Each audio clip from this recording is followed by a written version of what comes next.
chemical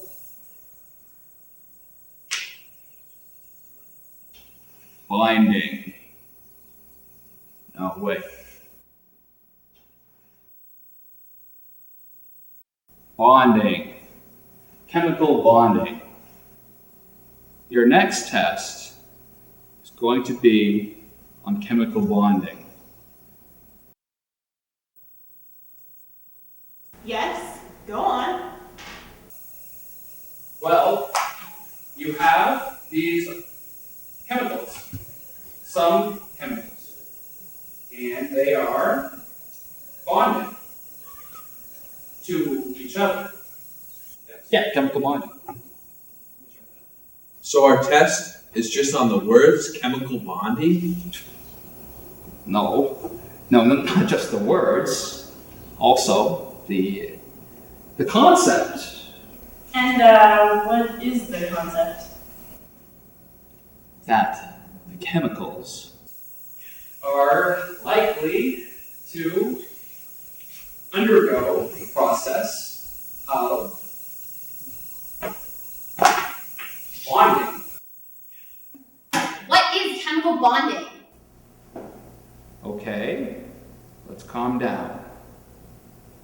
First, we need to understand that these are chemicals, and they are binding. No, bonding to each other. Well, I guess it'll be an easy test. I mean, who really cares if we don't learn about chemical bonding? I do! Who said that?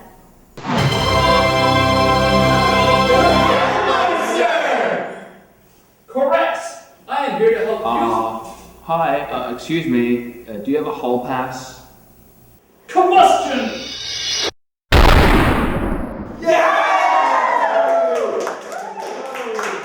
But that's getting ahead of ourselves. No, I'm here to help you learn about chemical bonding. Let's start with what can you tell me about chemical bonding? Well, chemicals are likely to undergo the process of bonding. Ah, great! Anyone else?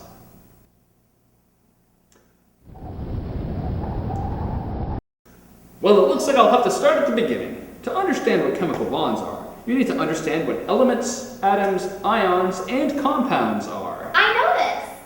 Yes, you! What can you tell me about them? What? No, I mean, I know we need to know what elements, atoms, ions, and compounds are. Oh, well, let's start with the elements. An element is any substance in nature that cannot be broken down by physical changes. For example, iron is an element. You cannot do anything to iron to break it down into simpler substances. Cutting, melting, smashing, or whatever, it will stay iron. Wait, so you can just keep cutting it to smaller and smaller pieces forever, and it'll still be iron? And this is where we define what an atom is. An atom is the smallest piece of an element that still maintains all the element's properties. So to answer your question, no. Once you get smaller than an atom, the substance no longer has the properties of the element. But by the time we've gotten that small, we've gone well beyond normal physical changes. So an element is something that's made of atoms? Close. An element is something that's only made of one type of atom. So, on the periodic table of element, each element is a different kind of atom? Correct! You're ready for the next term. Compound. A compound is formed when atoms of two different elements are combined chemically. Chemical bonding describes how compounds form from individual atoms. Doesn't sound too bad. I heard that there's more than one type of chemical bond. Is that true? Indeed. There are three general classes of chemical bonds: covalent, ionic, and metallic bonds. What about more bonds? Combustion! But seriously, I have somebody special here to tell you about the differences between the three types, and his name is... Bond. Larry Bond. This is my assistant, Dr. North. Wow, awesome. Thank you, Mr. Bones. Where shall we begin? I think metallic bonds would be a good place to start. Metals, a very useful type of element with very unique properties. And yet, metals make up the largest number of elements on the periodic table. Whoa. The Chemeister just said that iron, metal, was an element, but you're saying metals are types of bonds? How dare you question Mr. Bones? Oh, slow down there, no. It's a valid point. Chemeister? Okay, so metals aren't compounds, but the atoms are chemically bonded together. As you can see here, an atom is made of two regions, a nucleus with a positive charge and an electron cloud with a negative charge.